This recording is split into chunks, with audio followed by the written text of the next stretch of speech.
Price the lord. Malachi ಪ್ರವಾದಿಯ ಗ್ರಂಥ ಅಧ್ಯಾಯ 4 ವಚನ 2. ನನ್ನ ನಾಮದಲ್ಲಿ ಭಯಭಕ್ತಿಯಿಂದ ಇರುವ ನಿಮಗಾದರೂ ಜೀವೋದ್ಧಾರಕನೆಂಬ ಸೂರ್ಯನು ಉದಯಿಸಿ ಸುಕ್ಷೇಮವನ್ನೆಯುವ ಕಿರಣಗಳನ್ನು ಬೀರುವನು. ಕೊಟ್ಟಿಗೆಯಿಂದ ಹೊರಗೆ ಬಂದಂತ ಕರುಗಳಂತೆ ನೀವು ಕುಣಿದು ಕುಪ್ಪಳಿಸುವಿರಿ ಎಂಬುದಾಗಿ ದೇವರ ವಾಕ್ಯ ನಮಗೆ ತಿಳಿಸುತ್ತದೆ. ಪ್ರಿಯರೇ, ಈ ಮುಂಜಾನೆಯಲ್ಲಿ ದೇವರು ನಮ್ಮೊಂದಿಗೆ ಮಾತನಾಡುವಾಗ ಯೇಸು ಸ್ವಾಮಿ ನಮಗೆ ಒಂದು ಸಂತೋಷವನ್ನ, ಆನಂದವನ್ನ ದಯಪಾಲಿಸುವಂತ ದೇವರಾಗಿದ್ದಾರೆ. ಯಾರೆಲ್ಲ ಯೇಸು ಎಂಬ ನಾಮದಲ್ಲಿ ಭಯಭಕ್ತಿಯಿಂದ ಅವರನ್ನ ಆರಾಧಿಸುತ್ತಾರೋ, ಸ್ತುತಿಸುತ್ತಾರೋ, ಅವರನ್ನು ನಂಬುತ್ತಾರೋ, ಅವರಲ್ಲಿ ವಿಶ್ವಾಸವಿಡುತ್ತಾರೋ ಅಂತವರ ಮೇಲೆ ಜೀವೋದ್ಧಾರಕರಾಗಿರುವಂತ ಪ್ರಭು ಯೇಸು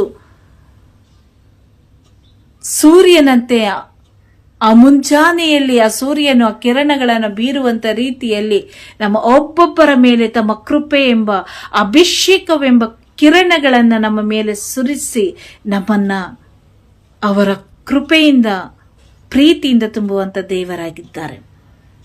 ಮಾತ್ರವಲ್ಲ, ದೇವರ ವಾಕ್ಯ ಹೇಳ್ತದೆ, ಯಾವಾಗ ದೇವರ ಪ್ರೀತಿಯಿಂದ, ದೇವರ ಕೃಪೆಯಿಂದ ನೀವು ತುಂಬಲ್ಪಡ್ತೀರಿ, ಆಗ ಕೊಟ್ಟಿಗೆಯಿಂದ ಹೊರಗೆ ಬಂದಂತ ಕರುಗಳಂತೆ ನೀವು ಕುಣಿದು ಕುಪ್ಪಳಿಸುತ್ತೀರಿ ಎಂಬುದಾಗಿ. ಪ್ರಿಯರೇ, ಲೋಕದ ಜೀವಿತದಲ್ಲಿ ಕಷ್ಟ, ಸಂಕಟಗಳು, ನೋವುಗಳು, ಯಾತನೆಗಳು, ಸಮಸ್ಯೆಗಳು ತಪ್ಪಿದ್ದೇ ಅಲ್ಲ. ಅದರ ಮಧ್ಯದಲ್ಲಿ ನಾವು ಸುರಕ್ಷಿತವಾಗಿರ್ತೀವಿ, ಸಂತೋಷವಾಗಿರ್ತೀವಿ, ನೆಮ್ಮದಿಯಾಗಿರ್ತೀವಿ ಅಂತ ಹೇಳಿದ್ರೆ ಅದು ಯೇಸುವಿನ ನಾಮದಲ್ಲಿ ನಾವು ಇಡುವಂತ ಭಯಭಕ್ತಿ, ಭರವಸೆ, ನಂಬಿಕೆ, ವಿಶ್ವಾಸದಿಂದ ಮಾತ್ರ. ಅದರಿಂದ ಪ್ರಭು ಯೇಸು ಈ ಮುಂಜಾನೆಯಲ್ಲಿ ನಮಗೆ ವಾಗ್ದಾನ ಮಾಡ್ತಾರೆ, ನನ್ನ ನಾಮದಲ್ಲಿ ಭರವಸೆ ಇಡುವ ನಿಮಗಾದರೂ ಜೀವ ರಕ್ಷಕನೆಂಬ ಆ ಸೂರ್ಯನು ಉದಯಿಸಿ ನಿಮ್ಮ ಮೇಲೆ ಆ ಕಿರಣಗಳನ್ನ ಬೀರುವಂತೆ ಮಾಡುತ್ತೇನೆ. ನಿಮ್ಮ ದುಃಖಗಳೆಲ್ಲ ಆನಂದವಾಗಿ ಮಾರ್ಪಡುತ್ತದೆ.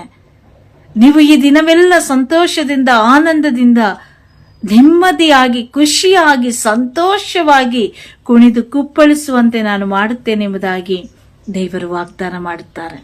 ಆ ಯೇಸುವಿನ ನಾಮದಲ್ಲಿ ಆ ಶಕ್ತಿ ಇದೆ. ಯೇಸುವಿನ ನಾಮದ ಶಕ್ತಿಯನ್ನ ಅನುಭವಿಸುವ ಪ್ರತಿಯೊಬ್ಬನು ಕೂಡ ಆ ಶಾಂತಿಯನ್ನ, ಸಮಾಧಾನವನ್ನ, ನೆಮ್ಮದಿಯನ್ನ ಹೊಂದಿಕೊಳ್ಳುತ್ತಾನೆ.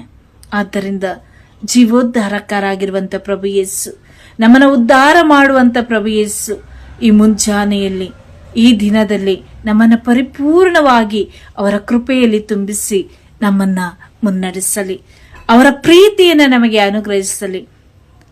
ಆ ಯೇಸುವಿನ ನಾಮದ ಆ ಶಕ್ತಿಯಿಂದ ನಾವು ಈ ಸರ್ವ ಲೋಕವನ್ನ ಜಯಿಸುವಂತ ಸಾಮರ್ಥ್ಯವನ್ನು ಹೊಂದಿಕೊಳ್ಳುತ್ತೇವೆ.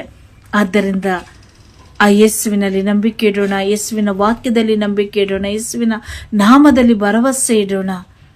ಎಂದಿಗೂ ನಾವು ಕುಂದಿ ಹೋಗದ ಮಕ್ಕಳಾಗದೆ ಜೀವೋದ್ಧಾರಕನ ಮಕ್ಕಳಾಗಿ ಜೀವೋದ್ಧಾರವನ್ನು ಪಡೆದುಕೊಂಡು ಕೃಪೆಯಲ್ಲಿ ತುಂಬಿಕೊಂಡು ಜೀವಿಸುವಂತೆ ದೇವರು ನಮ್ಮನ್ನು ಅನುಗ್ರಹಿಸಲಿ, ನಮ್ಮನ್ನು ಕೈ ಹಿಡಿದು ಮುನ್ನಡೆಸಲಿ, ನಮ್ಮ ಎಲ್ಲ ಕಾರ್ಯಗಳನ್ನು ಸಫಲಗೊಳಿಸಲಿ, ಸುಖ, ಸಂತೋಷ, ಸಮೃದ್ಧಿಯನ್ನ ಪ್ರಭು ನಮ್ಮ ಒಬ್ಬೊಬ್ಬರಿಗೂ ಅನುಗ್ರಹಿಸಲಿ ಎಂದು ಈ ದಿನದಲ್ಲಿ ಪ್ರಾರ್ಥಿಸುತ್ತಾ ಜೀವಿಸೋಣ. Praise the lord.